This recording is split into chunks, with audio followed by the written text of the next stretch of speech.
అందరికీ శుభోదయం.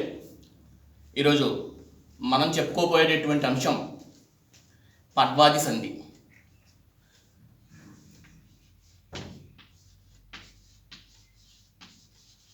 పద్వాది సంధి. ఈ పద్వాది సంధి ఎలా వస్తుందో ఇప్పుడు చూద్దాం. మొదటి సూత్రం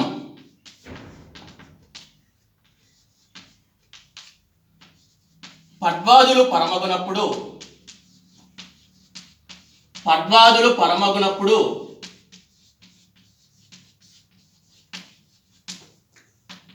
మువర్ణమునకు లోపపూర్ణ బిందువులు విభాషణకు. మువర్ణమునకు లోపపూర్ణ బిందువులు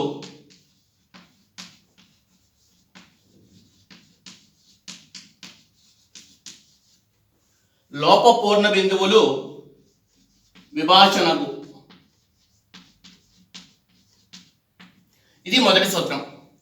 ఈ సూత్రాన్ని కనుక చూసినట్లయితే మనకి పద్వాదులు అంటే పడు, పాటు, పెట్టు, పడి మొదలైనటువంటివి మనకు కనబడతాయి. పద్వాదులు అంటే పడు, పట్టు, పాటు, పెట్టు, పడి మొదలైనటువంటివి మనకి పద్వాదుల కింద వస్తాయి. పరమగునప్పుడు మువర్ణమునకు లోపపూర్ణ బిందువులు విభాషణకు. ఉదాహరణగా మనం చూసినట్లయితే ఒకసారి పద్వాదులు అంటే ఏంటో చూసాం. మొదటి ఉదాహరణ భయపడు. భయము ప్లస్ పడు. ఓకేనా?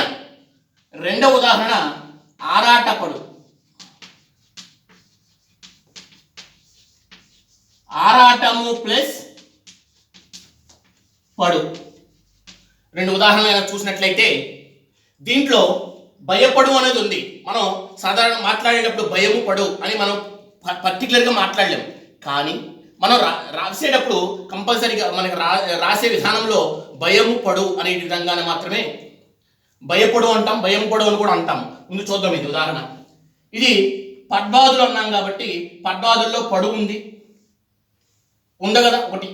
అదే పద్వాదులు పరమగునప్పుడు అంటే మనం చెప్పుకున్నాం మనం ముందు క్లాస్లో ప్లస్ ముందు ఉండేటటువంటిది పూర్వపదం అని, ప్లస్ తర్వాత ఉండేటటువంటిది పరపదం అని మనం చెప్పుకున్నాం. కాబట్టి పద్వాదులు పరమగుణం అన్నప్పుడు కాబట్టి ప్లస్ తర్వాత పరపదంలో ఉన్నదాన్ని తీసుకోవాలి. ఫస్ట్ పద్వాదులు పరమగునప్పుడు, ఇట్లా పరమగునప్పుడు అర్థమవుతుందా? మువర్ణమునకు లోపపూర్ణ బిందువులు విభాషణకు.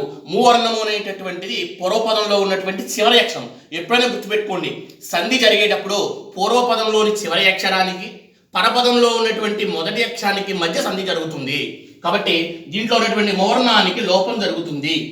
అంటే భయపడు అని ఏర్పడుతుంది.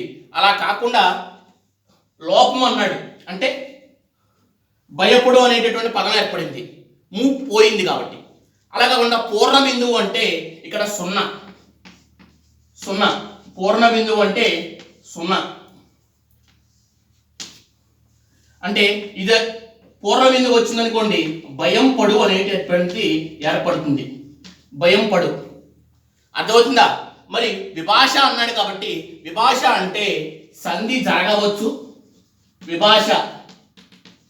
సంధి జరగవచ్చు, జరగకపోవచ్చు. సంధి జరగవచ్చు లేదా జరగకపోవచ్చు. అర్థమవుతుంది కదా? భయపడు అనేటటువంటి పదం మనకి ఇచ్చాడు అనుకోండి, భయము ప్లస్ పొడువు అనేటటువంటి. సాధారణంగా కింద పడు, పైన పడు, మీద పడు ఇటువంటి ఉదాహరణలకు సరదాగా మన పిల్లలందరూ చెప్పుకోవడం అనుకుంటూ ఉంటాం సరదా కోసం. కానీ క్రింద పడు అన్నప్పుడు క్రిందము అనేటటువంటి మనం ఎక్కడ కూడా జాయి ఆరాటం పడుతున్నారు కొన్ని ప్రాంతాల్లో కూడా పిలుస్తుంటాం, ఆరాటం పడుతున్నారు అంటారు. అర్థమవుతుందా? కాబట్టి అటువంటి ఉదాహరణలు మనకి ఎందుకు తీసుకున్నారంటే మన గ్రంథాలలో ఉన్నటువంటి పెద్దలు రచించినటువంటి వాటిల్లో మనకి ఒక పదం గనక చక్కగా మనకి ఇప్పుడు పరిభాషలో ఇంగ్లీష్ పరిభాషలో చెప్పాలంటే చక్కగా సింక్ అవ్వాలంటే కంపల్సరిగా ఇటువంటి భయము పడు అనేటటువంటి పదం ఏర్పడి కట్ చేసి భయం పడు అనేటటువంటి మనకు వాడుతూ ఉండడం గ్రంథాల్లో చూడడం జరుగుతూ ఉంటుంది. భయము ప్లస్ పడు, భయం పడు. అర్థమైంది కదా. పడ్వాదులు అంటే పడు, పట్టు, పాటు, పెట్టు, పడి మొదలైనటువంటివి. పడ్వాదులు పరమైనప్పుడు, పడ్వాదులు పరమైందా లేదు కదా, దీనికి ఉన్నటువంటి మువర్ణానికి లోపం జరిగింది, ఆరాట పడు అయింది. అలా కాకుండా వస్తేనేమో ఆరాటం పడు అనేటటువంటిది ఏర్పడుతుంది. విభాష అన్నాడు కాబట్టి విభాష అనుకోండి, ఇక్కడ మనకి అక్షరం ఏమవుతుంది, భయము పడు అని ఉంటుంది. ఇక్కడైతే ఆరాటము పడు అని ఉంటుంది. ఈ రెండు కూడా సంధి జరగని రూపాలు. సంధి జరగని రూపాలు అంటే విభాష అన్నాడు కాబట్టి సంధి జరిగిన రూపాలంటే ఈ రెండు చెప్పుకోవచ్చు. భయపడు, భయం పడు చెప్పుకోవచ్చు. మరి సంధి జరగని రూపం విభాష అన్నాడు కాబట్టి భయము పడు అంటే వర్ణానికి లోపం జరగదు, ఇటు పూర్ణ బిందువు రాదు. ఇది మొదటి సూత్రం. మళ్ళీ ఒక్కసారి చూడండి. పడ్వాది సంధి, పడ్వాదులు పరమగునప్పుడు మువర్ణమునకు లోప పూర్ణ బిందువులు విభాషణగు. పడ్వాదులు అంటే మనం చెప్పుకున్నాం, పడు, పట్టు, పాటు, పెట్టి, పడు మొదలైనటువంటివి. మువర్ణము అంటే ము అనేటటువంటి అక్షరం ఎక్కడ ఉంటుంది, పూర్వపదంలో ఉన్నటువంటి చివరి అక్షరం. సంధి చెప్పుకున్నాం ఆల్రెడీ. మనకి ప్లస్ ముందు ఉండేటటువంటి పూర్వపదం, ప్లస్ తర్వాత ఉండేటటువంటిది పరపదము. ఓకేనా. కాబట్టి భయము ప్లస్ పడు, పడు పరమైతే ముందులో ఉన్నటువంటి పూర్వపదంలో ఉన్నటువంటి చివరి అక్షరం అయినటువంటి మువర్ణానికి లోపం జరిగింది కాబట్టి భయపడు అని ఏర్పడింది. మరి పూర్ణబిందువు వచ్చిందనుకోండి, పూర్ణబిందువు అంటే ఏంటి, సున్నా ఉందనుకోండి, భయపడు. ఈ రెండు కూడా కరెక్టే, మనకి సంధి జరిగిన రూపాలే. సంధి జరగని రూపం ఏంటయ్యా అంటే భయము పడు, ఆరాటము పడి. ఓకేనా. ముచ్చట పడి, ముచ్చటము ప్లస్ పడి. ఇట్లా మనకి రూపాలు చెప్పుకోవచ్చు. పడి అన్న రావచ్చు, పట్టు, ఆరాట పడు, ఆరాటము పాడు. ఓకేనా. ఇట్లా మనకి ఉదాహరణ చెప్పుకోవచ్చు. ఇది మొదటి ఉదాహరణ. పడ్వాదులు అనేది తప్పనిసరిగా గుర్తుపెట్టుకోవాలి. మనకి రెండో సూత్రం చూద్దాం.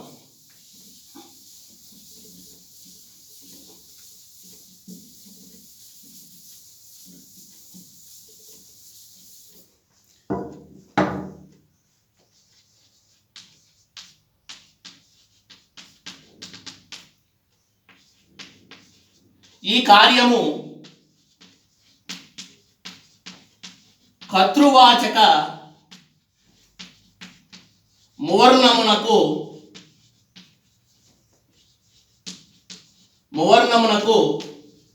లోపం కలుగదు. అంటే రెండో సూత్రం కరెక్ట్గా చూడండి. మనకి భయపడి అన్నాం కదా, భయపడి అన్నాము, ఇక్కడ బాగానే ఉంది. ఇక్కడ మామూలు రూపం వచ్చేసింది, ఇక్కడ పడ్వాదులు వచ్చింది, అది కామన్ జరిగింది. కానీ ఇక్కడ కర్తృ అనేటటువంటి రెండో సూత్రంలో పర్టికులర్గా ఉపయోగించిన పదం ఏంటంటే కర్తృవాచకము, అంటే కర్తను తెలియజేసేటటువంటి పదము. కర్తృవాచకము అంటే కర్తను తెలియజేసే పదము, గుర్తుపెట్టుకోవాలి. కర్తను తెలియజేసే పదము అంటాం. అర్థమవుతుందా. కర్తను తెలియజేసేటటువంటి పదము. కర్త అంటే ఎవరు, ఎవరైతే ఆ పని చేస్తున్నారో వాడు కర్త. అర్థమైందా. రమేష్ మంచి పనులు చేస్తున్నాడు. మంచి పనులు చేసింది ఎవరు ఇక్కడ, రమేష్. కాబట్టి రమేష్ అనేటువంటి వాడు ఏమవుతాడు, కర్త అవుతాడు. ఎవరైతే పని చేస్తున్నారో. రవి భోజనం చేస్తున్నాడు, భోజనం చేస్తుంది ఎవరు, రవి. కాబట్టి కర్త రవి అవుతాడు. కాబట్టి కర్తను తెలియజేసేటువంటి పదము. ఇక్కడ ఉదాహరణకి ఇంకొక విషయం గుర్తుపెట్టుకోండి. ఉదాహరణకి అశ్వము పడు. ఉదాహరణ అశ్వము పడు, అశ్వము ప్లస్ పడు. అంటే ఇక్కడ కర్తను తెలియ అశ్వము ఎవరు పడ్డారు, ఇక్కడ అశ్వం పడింది. అశ్వము అంటే గుర్రం. ఆ గుర్రం పడింది కాబట్టి ఇది కర్తగా పడింది. ఎవడు గుర్రం. కర్తను తెలియజేసే పదంగా జంతు పని ఏదైనా సరే, మనిషి అయినా సరే కర్తను తెలియజేసే పదం కాబట్టి ఇక్కడ అశ్వము వచ్చింది. కాబట్టి ఈ వాక్య సూత్రం ప్రకారం ఈ వాక్యం కర్తృవాచక మువర్ణమునకు లోపం కలుగదు. అంటే ఇక్కడ ఈ పడ్వాలు వచ్చినప్పుడు పూర్వపదంలో ఉన్నటువంటి చివరక్షమైనటువంటి మువర్ణానికి లోపం జరగకుండా అశ్వము పడు అనేటటువంటి పదం అలాగే ఉండిపోతుంది. ఉదాహరణకి గజము పడు, గజము ప్లస్ పడు. గజము అన్న ఏనుగు, ఏనుగు పడింది, అది కర్తగా మరి పడింది ఎవరు, కర్తే. కాబట్టి ఈ విధంగా మనకి రెండు ఉదాహరణలు కనుక చూసుకోవాల్సి ఉంటుంది. మళ్ళీ ఒకసారి చూడండి. ఈ కార్యము కర్తృవాచక మువర్ణమునకు లోపం కలగదు. ఈ కర్తృ అంటే కర్తను తెలియజేసేటటువంటి పదము. ఇంకా చెప్పాలంటే నామవాచకం అని కూడా చెప్పుకోవచ్చు. నామవాచకం, కర్తను తెలియజేసే నామవాచకం, కర్తను తెలియజేసే నామవాచకం అది గుర్తుపెట్టుకోండి. ఓకేనా? ఎవరో కూడా అసొమ్ము అనేటటువంటిది మనకు ఉదాహరణ చూస్తే కనుక అసొమ్ము అనేటటువంటిది మనకి ఉదాహరణగా చూసుకున్నట్లయితే అసొమ్ము అనేటటువంటి కర్తే, పడింది ఎవరు? అసొమ్ము. మనిషి పడ్డ రవి పడి, రవి నువ్వు పడ పదము అని అలా రాదు. మళ్ళీ మూవర్ణం కంపల్సరీగా అక్కడ మనకు రావాలి. మూవర్ణం కనుక వచ్చినట్లయితే సంధి విడదీసినప్పుడు మూవర్ణం కనుక వచ్చినట్లయితే అది పడ్వాది సంధుల కింద చేరుతుంది. మనం కంపల్సరీ గుర్తుపెట్టుకోండి. ఎగ్జామ్లో కనుక ఇచ్చినట్లయితే ఆరాట పడు, ముచ్చట పడు, ఇటువంటి పదాలు మనకి పడు, పడు, పట్టు, పాటు, పెట్టు మొదలైనటువంటి పదాలు మనకి ఎగ్జాంపుల్ కింద చివరి ఇస్తూ ఉంటాడు. దాన్ని చూసి మల్టిపుల్ చాయిస్లో మనం ఆటోమేటిక్ పెట్టేసుకోగలుగుతాం. కాకపోతే సూత్రం ఇచ్చి ఏ ఉదాహరణకి ఏ సూత్రం అన్నప్పుడు మాత్రమే మనం గుర్తుపెట్టుకోవాల్సిన అంశాలు ఇవి. గుర్తుపెట్టుకోండి. కర్తను తెలియజేసేటటువంటి పదాలు కనుక వచ్చినట్లయితే అవి రెండవ సూత్రం కింద వస్తుంది, మిగతా ఇవి మొదటి సూత్రం కింద వస్తుంది. మళ్ళీ ఒక్కసారి కంపల్సరీ గుర్తుపెట్టుకోవాల్సిన విషయాలు ఏంటంటే వివరణలో పద్వాదులు అంటే ఏమిటి, అంటే ఏంటి? పడు, పట్టు, పాటు, పెట్టు, పడి మొదలైనటువంటి పదాలు. అర్థమవుతుంది కదా? లోపము అంటే అక్షరానికి లోపం జరగడం, పూర్ణ బిందువు అంటే 0, కర్తృ అంటే కర్తను తెలియజేసేటటువంటి నామవాచకము, విభాష అంటే సద్ది జరగవచ్చు, జరగకపోను వచ్చు. ఉదాహరణకు అర్థమైంది కదా? మీకు ఇచ్చినటువంటి మెయిల్ చేసినటువంటి మెటీరియల్లో దీనికి సంబంధించినటువంటి అంశానికి సంబంధించినటువంటి సూత్రాలు ఉన్నాయి. చక్కగా మీరు చూసుకొని మీకు ఏదైనా డౌట్లు కనుక ఉన్నట్లయితే కనుక నా మెయిల్కి మీరు రిప్లై ఇవ్వండి, మెయిల్ సెండ్ చేయండి, మెయిల్ చేయండి. దానికి సంబంధించినటువంటి ఏదైనా డౌట్స్ ఉంటే నేను క్లారిఫై చేస్తాను. అందరికీ చాలా కృతజ్ఞతలు. Thank you.